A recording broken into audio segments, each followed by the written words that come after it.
Hi అందరికీ నమస్కారం. ఈ వీడియోలో కనిపిస్తున్న పిచ్చుకలు మా అక్క వాళ్ళ నిమ్మ చెట్టు మీద గూడు పెట్టి పిల్లల్ని చేసిందంట. 3 పిల్లల్ని చేసిందంట. అయితే అరుస్తున్నది ఏంది చిన్న సౌండ్ వస్తుందని పోయి చూస్తే ఆ గూడులో 3 పిచ్చుకలు ఉన్నాయంట. ఒకటేమో దానికి ఎంట్రుకలు కూడా సరిగ్గా రాలేదు. అంటే అంత ముందు రోజు పుట్టినట్టుగా ఉంది అది. అయితే ఇవి కొంచెం అరుస్తున్నాయంట. పోయి ఆ గూడుని ఇట్లా కదిలించగానే నోరు తెరుస్తున్నాయంట. అంటే తల్లి ఫుడ్ తెచ్చిందేమో అని. అయితే ఆ తల్లి పిచ్చుక ఏం చేసింది, ఫుడ్ కోసం అని వెళ్ళి ఒక డే మొత్తం రాలేదంటే ఇవేమో అరుస్తున్నాయంట ఆకలితోటి. అయ్యో రాలేదు కదా మరి ఎట్లా అని చెప్పేసి మళ్ళీ గింజలు పెడితే గింజలు చిన్నపిల్లలు కదా అరగవు వాటికి అని చెప్పి ఏం పెట్టాలని యూట్యూబ్లో చూసి రాగి జావా పెట్టొచ్చు అని అంటే సరే అని మా చిన్నోడు కూడా అదే తింటాడు, రాగి జావా. 1.5 ఇయర్ అబ్బాయి.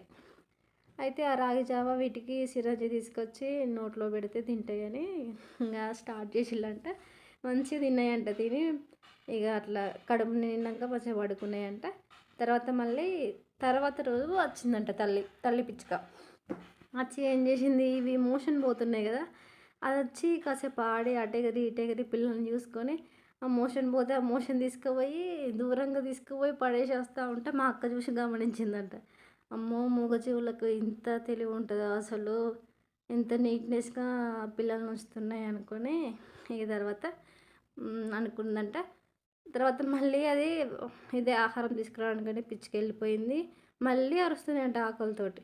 అరే మళ్ళీ అరుస్తున్నాయి కదా అని పోయి ఇట్లా గూడు దగ్గరికి వెళ్ళగానే నోరు తెరుస్తున్నాయంట. మళ్ళీ ఫుడ్ పెట్టడానికి వచ్చిందని సరే అని పెట్టిళ్ళండి. చూస్తే పెంచుకోవాలనిపిస్తుంది కానీ అవి రెక్కలు వచ్చినాక ఉంటాయి, తుర్రమని ఎగిరిపోతాయి.